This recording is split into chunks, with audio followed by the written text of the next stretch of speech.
So guys, आज की video में हम बात करने वाले हैं, अगर आप पैकर्स एंड मूवर्स वाले बिजनेस में डील करते हो एंड आपने अपने बिजनेस को गूगल पे ऑलरेडी लिस्ट कर दिया है एंड आपने अपने बिजनेस की एक प्रोफेशनल वेबसाइट भी क्रिएट कर दिया है, फिर भी आपके पास कोई भी लीड या फिर इंक्वायरी जनरेट नहीं हो रही है, ना तो आपके गूगल बिजनेस प्रोफाइल से हो रही है और ना ही आपकी वेबसाइट से हो रही है।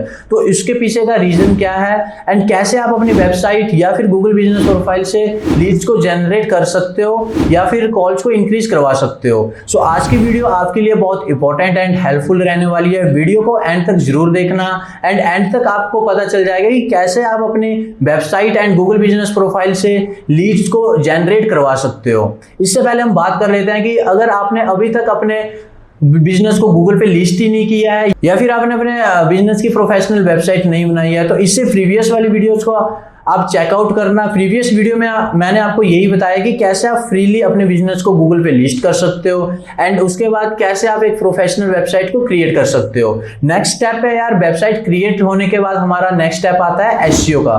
देखो, वेबसाइट यार आपके लिए एक लीड जनरेट करने वाली मशीन नहीं है कि वेबसाइट बनाने के पास आपके पास बहुत सारी लीड्स आ जाएंगी। जब तक आप अपने वेबसाइट पे एसईओ का काम नहीं करवाओगे, जब तक आपके कीवर्ड्स गूगल पे रैंक नहीं करेंगे, तब तक आपके पास कोई भी लीड नहीं आएगी। एंड गूगल पे अपने कीवर्ड को रैंक करवाने के लिए आपको फोकस करना पड़ेगा एसईओ पे। अब एसईओ कितने टाइप के होते हैं, कैसे आप अपने वेबसाइट के लिए एसईओ करवा सकते हो, कैसे आप अपनी वेबसाइट को ऑप्टिमाइज करवा सकते हो, आज की वीडियो में हम यही बात करने वाले हैं। देखो, एसईओ हमारे 3 टाइप के होते हैं, on page SEO, of page SEO and technical SEO. लेकिन फोर्थ वन आ जाता है लोकल एसईओ। लोकल एसईओ हमारी गूगल बिजनेस प्रोफाइल को ऑप्टिमाइज करवाने में हेल्प करता है, बट वेबसाइट के लिए हम 3 टाइप के एसईओ पे फोकस करते हैं। एंड ऑन पेज में हम कौन कौन सी एक्टिविटी करते हैं वो मैं आपको फर्स्टली बता देता हूं। देखो, ऑन पेज में हमारा रहता है वेबसाइट का स्ट्रक्चर एंड वेबसाइट में हम क्या क्या चीजें यार मेंशन कर रहे हैं वो वाली यहाँ पे हमारी प्रायोरिटी बन जाती है, क्योंकि वेबसाइट डिजाइन करवाने टाइम हमको ध्यान में रखना है कि हमारा वेबसाइट का ऑन पेज भी अच्छे से हो रहा है या नहीं, हमारी जो वेबसाइट है वो ऑप्टिमाइज्ड वेबसाइट बन रही है या फिर ऐसे ही इमेजेस या फिर कंटेंट से भरी हुई वेबसाइट है। देखो, वेबसाइट बनाते टाइम आपको ध्यान रखना है कि आपकी वेबसाइट में H1 से H6 तक पूरे टैग्स का यूज हुआ होना चाहिए। एंड H1 टैग में यार आपके प्राइमरी कीवर्ड को टारगेट करना है। एंड उसके बाद आ जाती है यार बात हमारी कंटेंट पे, क्योंकि देखो जब भी बात आती है एसईओ की तो content is the king.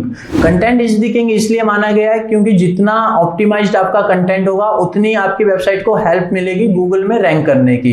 And optimised content से मेरा मतलब है कि आपका कंटेंट यूनिक होना चाहिए, EEAT को फॉलो करते हुए का आपका कंटेंट होना चाहिए। कंटेंट में आपके कीवर्ड भी मेंशन होने चाहिए, keyword stuffing and keyword density का भी आपको ध्यान रखना है। अगर ये चीजें आपने ध्यान में रख ली कि आपने हेडिंग टैग का अच्छे से यूज किया, कंटेंट आपका अच्छा है, उसके बाद थर्ड वन आ जाता है हमारा इमेजेस का। इमेजेस आपको वेल ऑप्टिमाइज्ड इमेजेस यूज करनी है। .webp का आप यूज कर सकते हो, .webp वाली इमेजेस ही आपको अपने वेबसाइट में अपलोड करनी है।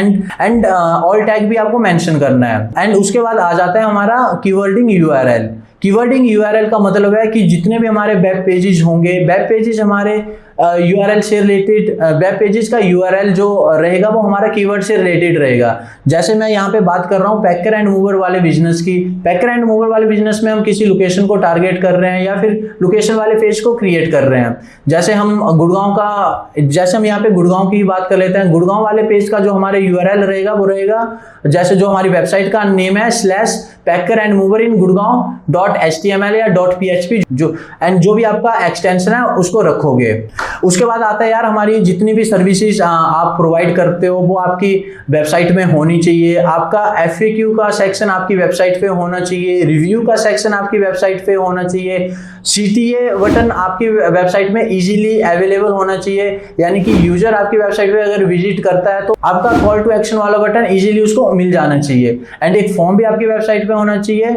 एंड फॉर्म के साथ साथ क्यों आपकी सर्विस को लोग चूज करें, या फिर आप कैसे अपने वर्क को प्रोसेस करते हैं, या फिर आपके जो माइलस्टोन है, आपकी जो अचीवमेंट है वो भी आपकी वेबसाइट पे मेंशन होना चाहिए। एंड पेजेस का अगर मैं बताऊं, आपका home page, about us page, our services, inquiry now, contact us, team या फिर गैलरी, ये पेज तो आपकी वेबसाइट पे कंपलसरी होने ही चाहिए। उसके बाद मैं बात कर लेता हूँ ऑन पेज एसईओ की, कि ऑन पेज में आपको क्या क्या टारगेट करना है जो कि हमारा हेड टैग के अंदर आता है। देखो, 50 to 55 कैरेक्टर का आप अपने टाइटल मेंशन कर सकते हो एंड टाइटल आपका कीवर्ड से रिलेटेड होना चाहिए। देखो जैसे मैं यहाँ पे पैकर एंड मूवर से रिलेटेड डोमेन के बारे में बात कर रहा हूँ, अगर आप पैकर एंड मूवर से रिलेटेड कोई भी सर्विस प्रोवाइड करते हो एंड किसी लोकेशन को टारगेट करते हो, एग्जाम्पल के लिए यहाँ पे मैं गुड़गांव को लेके चलता हूँ, जो मेरा टाइटल रहेगा वो रहेगा packer and mover in Gurgaon hyphen city logistic, जो भी हमारा बिजनेस का नेम होगा। उसके बाद जो हमारा डिस्क्रिप्शन होगा, डिस्क्रिप्शन में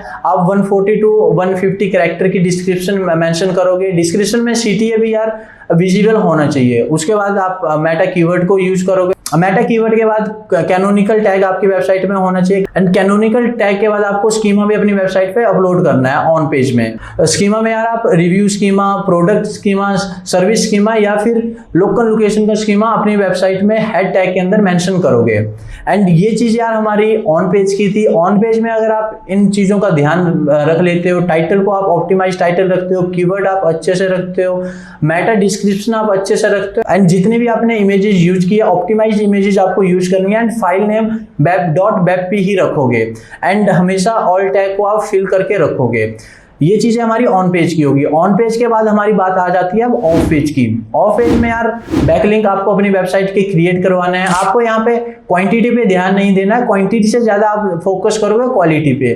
जितने ज्यादा हाई डीए वाली वेबसाइट पे आप अपनी वेबसाइट का लिंक छोड़ोगे उतना ज्यादा आपको बेनिफिट मिलेगा। सो यहाँ पे क्वालिटी पे फोकस ना करते हो, क्वांटिटी पे आप ऑफ पेज में फोकस करना। यार हो सके तो कम बैकलिंक आप अपनी वेबसाइट के बनाना बट हाई क्वालिटी वाले रखना। एंड उसके बाद लास्ट बना जाती है हमारी टेक्निकल एसईओ। टेक्निकल में यार आप नॉर्मली यही चेक करते हो कि आपकी वेबसाइट की स्पीड क्या है। स्पीड टेस्ट को आप चेक करते हो, आपकी वेबसाइट कैसे और ज्यादा अच्छी परफॉर्म करे, एनालाइज करते हो, आप परफॉर्मेंस को ट्रैक करते हो और फिर उसके बाद चेंज करते हो अपने ऑन पेज में या फिर ऑफ पेज की एक्टिविटी में। इसके बाद यार मैं लास्ट पार्ट के बारे में बात कर लेता हूँ जो कि है लोकल एसईओ। लोकल एसईओ हमारे वेबसाइट से रिलेटेड नहीं है बट कहीं ना कहीं अगर हम अपने लोकल एसईओ को फोकस ना करें तो वो वेबसाइट पे भी इंपैक्ट डालता है। यानी कि ये मान के चलो कि अगर हम वेबसाइट पे कोई एक्टिविटी नहीं कर रहे हैं, ओनली लोकल एसईओ पे ही कर रहे हैं तो वो भी इंपैक्ट डालता है। और फिर अगर हम वेबसाइट पे ही मेन फोकस कर रहे हैं local SEO and local listing को कोई टारगेट नहीं कर रहे हैं तो वो भी इंपैक्ट डालता है। तो हमें दोनों को यहाँ पे साथ में लेके चलना होता है। एंड लोकल एसईओ की अगर मैं बात करूं तो लोकल एसईओ में आपको कौन कौन सी एक्टिविटी करनी है, कैसे आप अपनी वेबसाइट को ऑप्टिमाइज रख सकते हो। देखो ऑप्टिमाइज लिस्टिंग लगने के बाद यार मेन बात आती है कि अपनी प्रोफाइल को आपको ऑप्टिमाइज ही रखना है क्योंकि आपके कॉम्पिटिटर डेली कुछ ना कुछ एक्टिविटी करते हैं एंड डेली एक्टिविटी करने के बाद ही उनकी प्रोफाइल रैंक में आती है। तो आपको भी वो चीजें करनी होगी। देखो आपको करना क्या होगा, आपको वीकली 3 से 4 बार अपने फोटोज अपडेट करने हैं। आपको अपनी पोस्ट क्रिएट करनी है। पोस्ट में हमारे पास 3 टाइप आ जाते हैं। नॉर्मल पोस्ट आप कर सकते हो, ऑफर्स आप निकाल सकते हो या फिर जो इवेंट होते हैं इवेंट में भी आप कुछ ना कुछ चीजें अपडेट कर सकते हो। आपको ये टारगेट लेके चलना होता है कि मंथली आपकी प्रोफाइल पे कम से कम 10 रिव्यू जेन्युइन आए क्योंकि मंथली अगर आप 10 कस्टमर को सर्विस दे रहे हो तो कोशिश कीजिएगा कि जितने कस्टमर्स को आप अपनी सर्विस दे रहे हो तो उनसे लास्ट में सर्विस कंप्लीट होने के बाद एक फीडबैक मांगे। फीडबैक यार वो अगर आपकी सर्विस उनको अच्छी लगेगी तो वो अच्छा ही देंगे। एंड उसके बाद यार आप लोकल प्रोफाइल को बूस्ट करने के लिए साइटेशन भी क्रिएट कर सकते हो। साइटेशन जैसे यार just dial, Sulekha, India mart जैसे पोर्टल पे भी आप अपने बिजनेस को लिस्ट कर सकते हो। देखो जितना ज्यादा आपका बिजनेस दिखेगा उतना ज्यादा लोग आपके बिजनेस के बारे में जानेंगे एंड आपकी जो प्रोफाइल है वो टॉप पे आएगी। सो होप करता हूँ यार आपको यहाँ पे क्लियर हुआ होगा कि कैसे आप अपने बिजनेस को गूगल पे लिस्ट करते हो। गूगल पे अपने बिजनेस को लिस्ट करने के बाद कैसे आप एक प्रोफेशनल वेबसाइट अपने बिजनेस के लिए बनाते हो एंड वेबसाइट बनाने के बाद कैसे आप उसकी डिजिटल मार्केटिंग करवाते हो। डिजिटल मार्केटिंग में यार मेन टारगेट हमारा एसईओ पे रहता है एंड लोकल एसईओ पे भी आप कौन कौन सी एक्टिविटी करके अपने प्रोफाइल को टॉप पे लाते हो। सो ये कुछ यार हमारे स्टेप थे जिसको फॉलो करने के बाद आप अपने पैकर एंड मूवर वाले बिजनेस को टॉप पे ला सकते हो एंड ऑनलाइन रह के आप अपने बिजनेस के लिए अपनी सर्विस से रिलेटेड इंक्वायरी जनरेट करवा सकते हो। फिर भी आपके माइंड में कोई क्वेरी या कंफ्यूजन है आप हमारी टीम से कांटेक्ट कर सकते हो। आपको आज की वीडियो कैसी लगी? वीडियो अच्छी लगी वीडियो को लाइक करो, चैनल पे नए चैनल को सब्सक्राइब करो। आपसे मिलते हैं नेक्स्ट वीडियो में। Thanks for watching.